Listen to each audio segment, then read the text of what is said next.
Growing up can be tough. As we move through puberty, we start to discover new things about ourselves.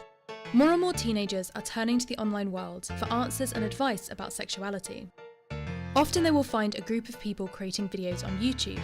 Those people are YouTubers. They're providing a generation with the role models and mentors that they just don't get in mainstream media. Some make sex education videos, some vlog as a couple, and some just give advice. As they become more and more successful, are they just using their sexuality to get views, to become rich or even become famous? Speaking to creators within the community, we'll see how sexuality is embraced and exploited in an ever-growing platform. To find out, is it for the fame or for the fans? I'm Rowan. I'm a presenter, YouTuber and a queer woman myself. I make videos online about gender, sexuality, pop culture and activism. Being someone who both watches and makes videos, I understand the behind the scenes element, the analytics, the idea that a particular title or thumbnail could get you more views. So I'm going to take a break from being in front of the camera to go behind the scenes to talk to some of these YouTubers offline. And what better place to start than here, in the bustling heart of the UK YouTube community, the YouTube Space London.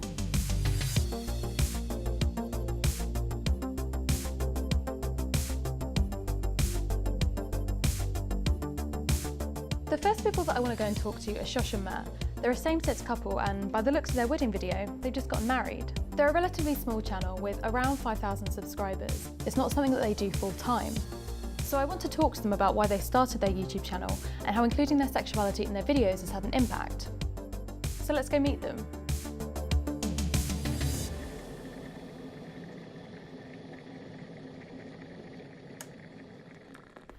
So how did you two meet? So we met online. It was 2011 and I made an OkCupid profile and I came across Shoshana's profile and I sent her a message and I said something along the lines of, "Hi, I'm willing to bet we'd get along." And I didn't ever hear back from her until we actually met in real life. Shoshana was meeting up with a friend of mine and we all went out to a bar one night and I realized that the girl who I'd messaged and who had never gotten back to me was indeed Shoshana. That's how true romance starts, I guess. So you had to become a long-distance couple at some point, right? For a while. Yeah, after like a year of dating in New York, then my visa ran out and I couldn't renew it, so I had to come back.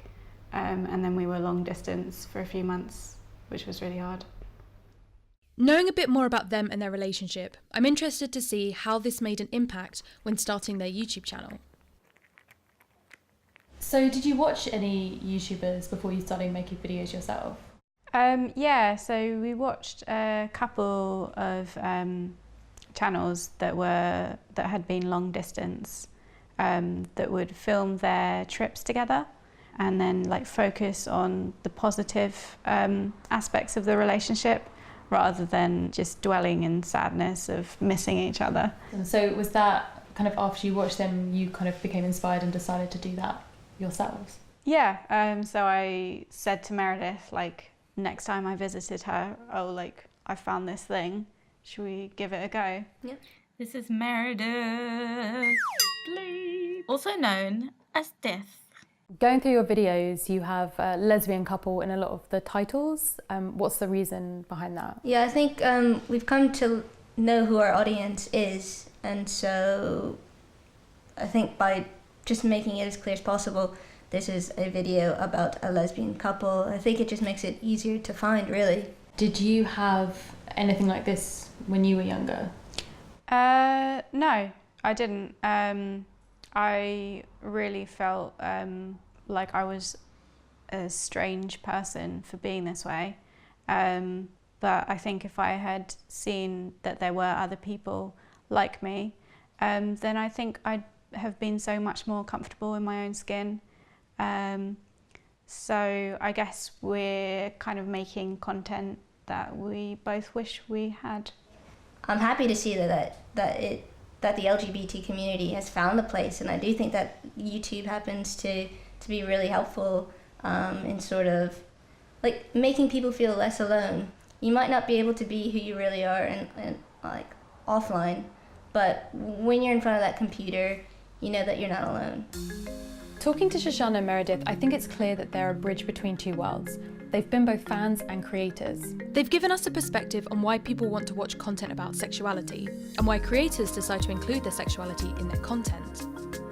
I think who we need to talk to now is somebody who uses YouTube for their income as part of their career.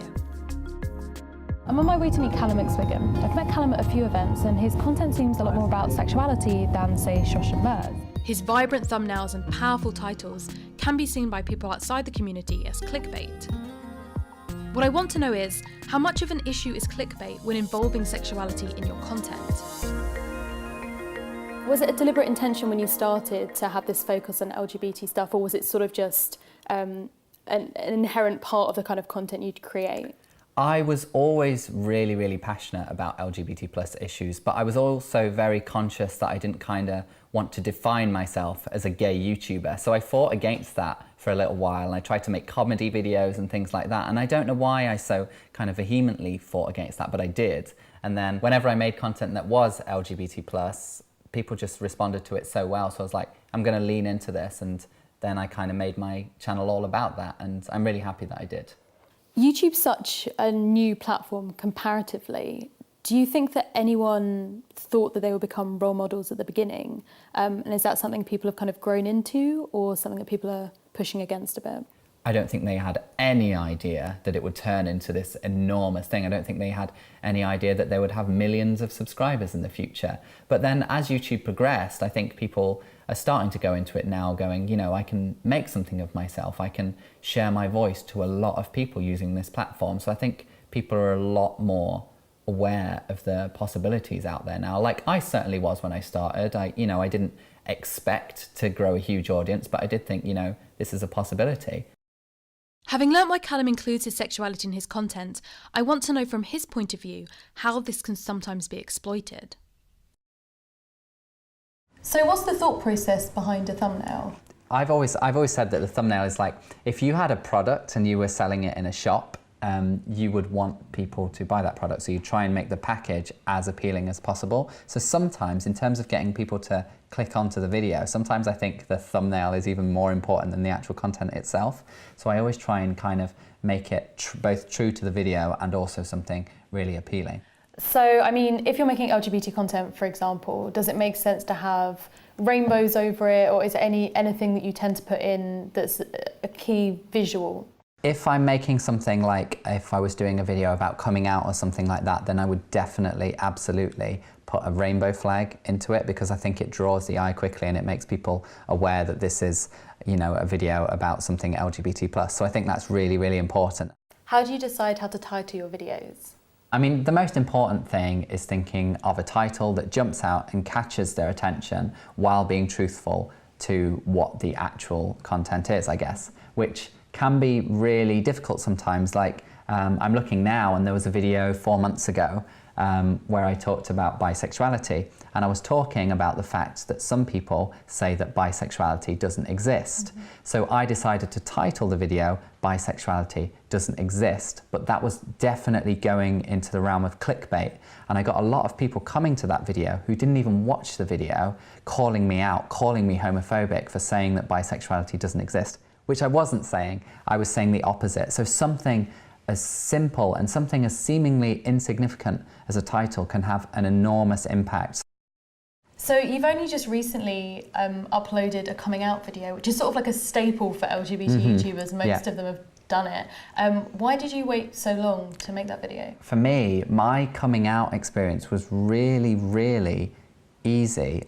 There was no drama. I came out, I was completely accepted, and that was all that happened really. And I think I had seen so many coming out stories where people were kind of talking about it, and you know, they had had a really, really difficult experience, and in a way I felt like I almost didn't have a right to share my story. And then I thought, you know what, some people need to know that when you come out that it's going to be absolutely okay and there's going to be no problem. So I decided recently to share my coming out story. Plus, like, when you put my name into YouTube, like, coming out was the biggest thing people were searching for. So I was like, people want to hear this story, so I'm going to share it, even if it wasn't dramatic or anything like that.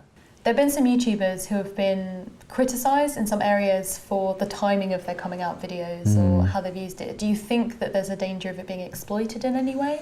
Absolutely. I mean, I don't know if this is true at all, but I have heard rumours before of certain YouTubers, you know, waiting till they hit a certain amount of subscribers before they do their coming out video because they're trying to, you know, capitalise on it. And you know, all YouTubers who make a coming out video, their channel does tend to get a little spike. It does tend to have this kind of overnight growth when they do it. So I don't think they're necessarily trying to exploit it, but maybe they're trying to capitalise it on it a little bit too much. I think if you want to share your coming out story, share your coming out story. You shouldn't be thinking of how is this going to grow my channel. You should be thinking of how can this help people.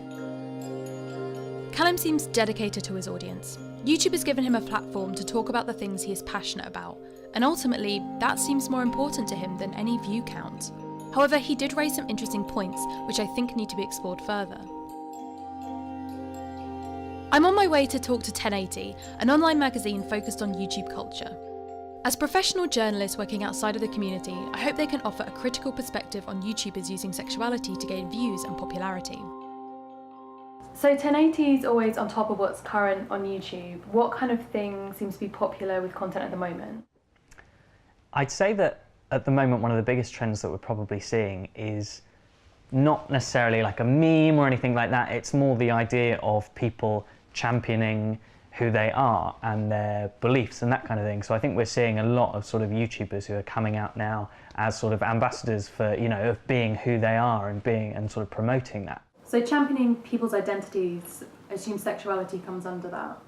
Yes, very much so. I mean, down on a YouTuber level, I actually think queer YouTubers have probably been trendsetters. If you're saying the trend is people are being more open about it, I think like LGBTQ YouTubers have been talking more openly for a longer time. So when we look at people who've really grown in the last few years, Dodie Clark for example, what kind of factors have contributed to that? The massive big boom is because she's being managed really well, she's had a couple of brand deals and she's got this new EP out. It's all building and picking up pace from there. But the continual thread is how genuine and down to earth and open she is. So does that mean that her sexuality feeds into that kind of openness? Yeah, and I mean some of her videos where she has talked about her sexuality, I suppose you can follow her on a journey because some of her earlier videos she's less okay using the label of bisexuality, but then you can sort of follow through how later on she's changed her mind, and that seems, you know, very human, like it's the natural progression of understanding yourself, but she's being open about that online, and so it takes audiences along with her on that journey. But because Dodie doesn't talk about sexuality so much on her channel, do you think some people see it as her trying to use it for views or kind of bring it out occasionally and not engage with it? Even by suggesting that, with the example of Dodie, that she's saying that she's bisexual for attention, it's kind of like, it's proving the point for why we need more voices talking about being bisexual, because she isn't. She's just sharing one part of her life when she feels the time is right, when she's comfortable. And ultimately, that video is going to help someone in her audience, so that there's more of a positive impact on the wider community. What do you think about the idea that some YouTubers might utilise their sexuality online in order to gain popularity? I think that probably does happen, but not as intentionally as some people seem to think. I don't think people are going out, oh, I'm gay, I'm going to keep my coming out video on the lowdown and utilise it in the right moment to maximise the possibilities. You have to be aware that some things are going to be a bit more profitable, but ultimately I don't think the motivations behind doing this sort of stuff is to make money or to get views. I think it is more, how many people is this going to help? So it kind of talks about how gay YouTubers aren't really doing this purely for views, but what about straight YouTubers who might participate in queerbaiting? I think queerbaiting is, yeah, when you look at straight YouTubers that are creating thumbnails of them, a straight YouTuber with another straight YouTuber collaborating and making it seem like something is happening, or that, you know, particularly when people are being shipped together, it's, yeah, I think when you look at LGBT YouTubers, no, because there's so much more behind that. But when you're looking at queerbaiting and straight YouTubers, yes, that's ultimately just so that they're going to click on the video. So would you say that YouTubers making this content, it's doing it more for the audience than for the YouTuber themselves? I'd say it's a balance, pretty much, yeah. I think when YouTubers are looking at what topics they're going to be talking about, they want to talk about things that they know are going to make an impact for good or, you know, just for education. So I think there is an element of that. But at the same time, I do think that YouTubers are going on these journeys themselves. So I think through doing that, they're also learning more and, you know, finding out more, whether they're researching the videos or what they're going to talk about, or whether it's more of a vloggy format, you know, we're seeing their life and them grow as a person. But I think ultimately that's for the good of their audience. The idea of straight YouTubers exploiting sexuality isn't a topic that has previously come up, but the intentions are clearly to get people clicking. YouTubers discussing their own sexuality, whether or not these intentions are there, can ultimately provide good for the community. Today I'm heading back to the YouTube Space London for an LGBT meetup, but I've got time for one more quick chat. I've managed to grab a few minutes with LA-based YouTuber Sarah. I'm hoping to talk to her about some of the similarities and perhaps the differences between the US and the UK YouTube community. Hey Sarah! Hey! How's it going? Good, how are you doing? Brilliant. I kind of just wanted to ask you a few questions about, we've heard from some people from the UK and I wanted to hear some stuff from the US about the kind of online LGBT community and beyond. So I suppose the first thing that I wanted to ask you about was, how is it different from, say, London, the LA-based LGBT community? What's it like over there? I mean, the LGBT community, especially in major cities like LA and New York, I've lived in both, is it's very tight-knit. You know, you kind of know everyone in the scene in both, definitely more in LA than in New York. But it's a supportive, it's like a chosen family, really. It's like a very supportive, cool community. In terms of the like LGBT YouTube in the US, do you feel like it has a particular purpose to it? I think that everywhere there's a purpose for it. It's for visibility. We're underrepresented as a community in traditional media. So I think regardless of where you are, it's important to, like, all YouTubers have this sidebar mission of creating content for our community.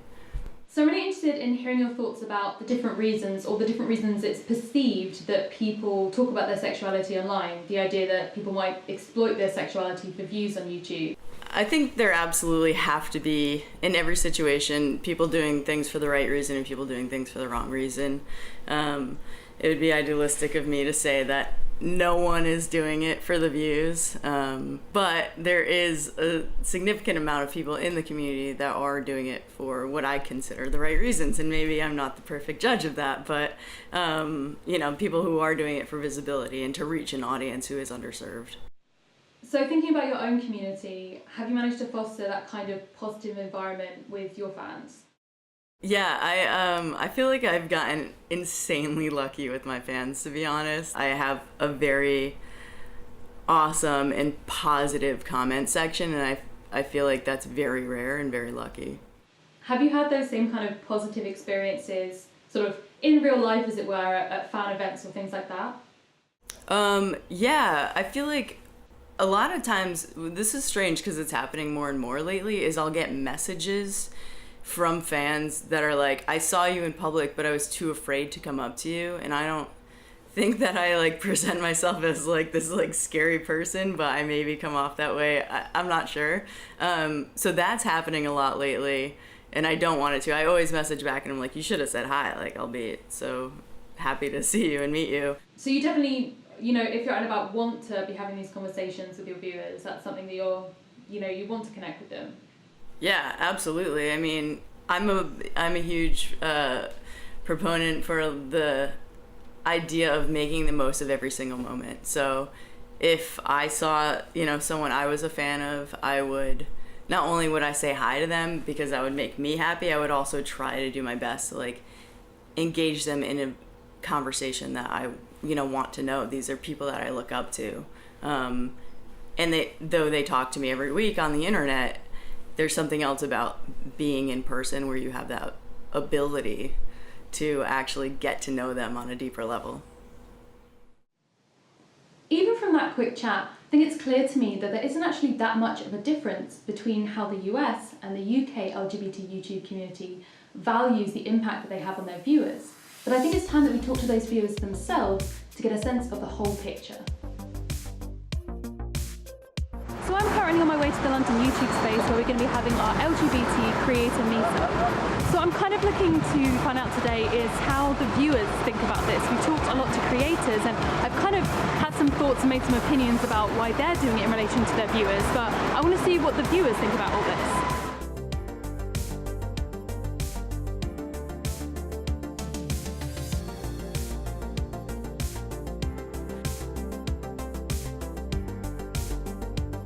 We've set up a vlogging area to give the viewers a chance to share their thoughts. I'd like to know why YouTube is a place to be to discuss sexuality. I feel like in real life, there's not enough representation or people that you can gain advice from or people that you can just speak to in like a comfortable, safe environment. So I definitely think a lot of people turn to YouTube because there is that sense of community. So when I reached out onto YouTube and I realised I was actually a normal person, that really boosted my confidence. I really felt like I was accepted in society, which is a really nice feeling actually. And how about the event tonight? What does that say about the community? It says that we make friends quickly. Yes, definitely. We didn't know each other before this. We met in the queue. Yeah, we were talking about rain. Just coming to this event, it's so nice to see such a wide variety of different people, and it is just so friendly. You can just talk to anyone, and everyone's just kind of yeah. I've met quite a few people today who've watched me and stuff, and it's just so nice to put faces to viewers and things, and it's nice to know that they feel comfortable to talk to you. I feel like the LGBT plus community is incredibly tight-knit, especially here in London because it's you're kind of living in a bubble. Yeah. So it's nice to reach out of that, but it's also nice to accept the community that you have and feel that you're in a space that is safe. Being online just opens up a whole world of people who are similar to you, and that kind of shows how there are more people out there who are like you than you think, and that you should never feel like you're alone.